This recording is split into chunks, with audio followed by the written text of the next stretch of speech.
दो watch your parents have every day for the rest of your life. Episode देख चुका, really मैं बहुत अप्रिशिएट करता था शो को। इसमें कुछ ज्यादा ही यार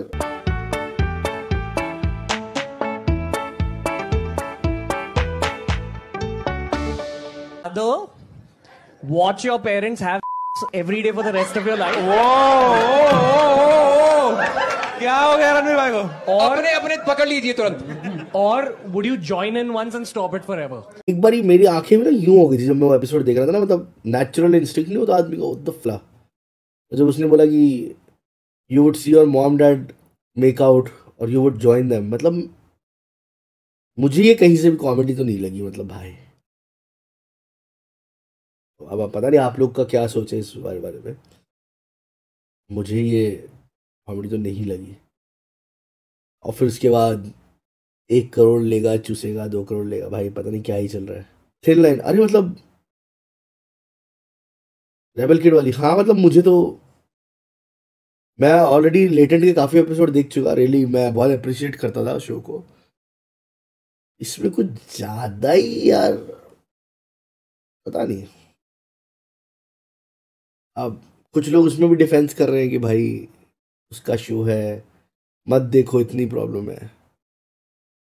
भाई मतलब माँ बाप के साथ सोने वाली या माँ बाप को करने की बातें अगर आप बोल रहे हो नेशनल टेलीविजन पे, तो वो आप पे बैकफायर करेगी। लेकिन भी कुछ एपिसोड बहुत अच्छे लग रहे थे, मतलब होता था डार्क कॉमेडी, बट इतना डार्क नहीं कभी मैंने देखा। तो ये तो डार्क मतलब क्या है, ये तो मुझे कॉमेडी नाइट्स कपिल भी अच्छा लगता है, स्पेशली उसमें जब सुनील ग्रोवर आ जाता है, कृष्णा सुनील ग्रोवर और वो वाला पार्ट आ जाता है, तो वो मैं My comment wasn't just inappropriate, it wasn't even funny. Comedy is not my forte. I'm just here to say sorry. Many of you asked if this is how I wish to use my platform, and obviously this is not how I wish to use it. I'm not going to give any context or justification or reasoning behind whatever happened. I'm just here for an apology. I personally had a lapse in judgment. It wasn't cool on my part. The podcast is watched by people of all ages. Don't want to be the kind of person that takes that responsibility lightly. And family is the last thing that I would ever disrespect. Need to use this platform better. That's been my learning from this whole experience. I promise to just get better. I've asked the makers of the video to remove the insensitive sections from the video. And all I can say in the end is, I'm sorry. I hope you can forgive me as a human being. हाय, मैं हूं बादशाह। मेरे नाम और मेरे काम से तो आप लोग वाकिफ होंगे। मेरे इस लंबे करियर की एक खट्टी मीठी सी कहानी रही है, जहां एक तरफ मुझे लगता है कि मैंने वो हर मकाम हासिल किया है जिसके बारे में मैं बचपन में सपने लिया करता था, वहीं दूसरी तरफ बहुत सारी हेट भी मिली। लेकिन इस इंटरनेट की हेट से ज्यादा फर्क मुझे इस बात का पड़ता है कि whenever I look back, I feel मैंने अपने रूट्स, अपनी आर्ट और अपने हिप हॉप के साथ इंसाफ नहीं किया। So this moment marks the end of बादशाह the way you know him, क्योंकि इस साल I am going completely independent। और वो जो हिप हॉप के सीमंड फाड़ने का एम था ना, उस 2010 वाले आदित्य का, अब दौड़ उसके लिए लगेगी। अब जिसको म्यूजिक बिजनेस के बारे में थोड़ा भी पता है ना, वो आपको बताएगा कि ये एक आर्टिस्ट के लिए कितना बड़ा रिस्क है और फाइनेंशियली कितना ही खराब मूव है। रिस्की है, हिप हॉप की उतनी लिसनरशिप भी नहीं है जितनी कमर्शियल गानों की है। ये बिल्कुल अपने पैर पे कुल्हाड़ी मारने वाली बात है, फलाना फलाना फलाना फलाना फलाना। तो फिर ये करना ही क्यों है? क्यों? फितूर।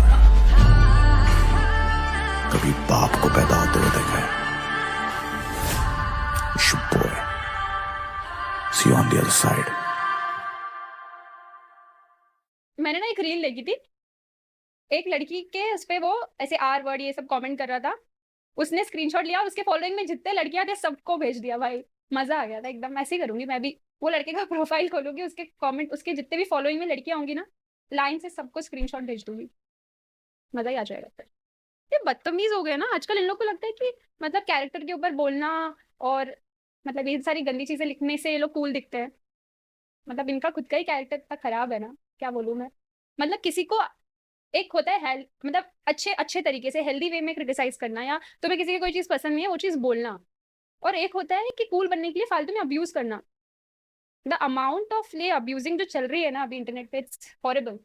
और उन लोगों के तुम बायो देख लो, इतना सज्जन जैसा बायो रहेगा इनका, क्या बोल सकते हैं। पाल, और कितना टाइम है मैच स्टार्ट होने में? सच्ची बताना, आप स्ट्रीम हमसे कनेक्ट करने के लिए करते हो या पैसे कमाने के लिए? भाई देखो, इस टाइम पे अगर मैं बोलूंगा पैसे कमाने के लिए स्ट्रीम करता हूं तो मैं सबसे बड़ा बेवकूफ हूं, क्योंकि स्ट्रीमिंग से उतना पैसा नहीं आएगा मेरे ख्याल से जितना पैसा इस वक्त बाकी कंटेंट डालने से आएगा। वो आप लोग को अभी तक नहीं समझ आया तो फिर मैं क्या बोलूं। इस वक्त स्ट्रीम पे उतना पैसा नहीं है, स्ट्रीमिंग पे कंपैरेटिवली। मैं रेडिएटर फैन हूँ और मॉडल हेटर हूँ। अच्छा हुआ रेडिएटर जी का अकाउंट प्राइवेट है, नहीं तो मेरे से ज्यादा फॉलोअर तो उसके हो जाएंगे इंस्टाग्राम पे, ऐसा फील होता है मेरे को। अच्छा हुआ, उसको आता नहीं इंस्टाग्राम यूज करना। मैं उसको उसने कभी मेरे को आता ही नहीं, मालूम है आप लोगों को क्या बोलूं मैं, उसको नहीं आता है इंस्टाग्राम यूज करना। उसको सिर्फ रील देखना आता है। आप इनसिक्योर हो उनसे? अरे नहीं यार, क्या रे, मैं मस्ती कर रहा हूँ रे। इनसिक्योर क्या, आपका ब्लॉग कॉम्पिटिटर आ गया है पीपी, अच्छी बात है भाई। और आपने सिखाया भी नहीं। अरे मैं, उसको इंटरेस्ट नहीं है, इट्स नॉट अबाउट सिखाना नहीं सिखाना, वो नहीं यूज करती है। मराठी में कभी कभी बात करते हैं ना हम लोग। अरे उसका जितना 10 पोस्ट है उसके, उस पे वो भी मैंने किया हुआ है। तू जलता है रेडिएटर से। वो है नहीं और आप डिफरेंसेस क्रिएट करने का ट्राई करो।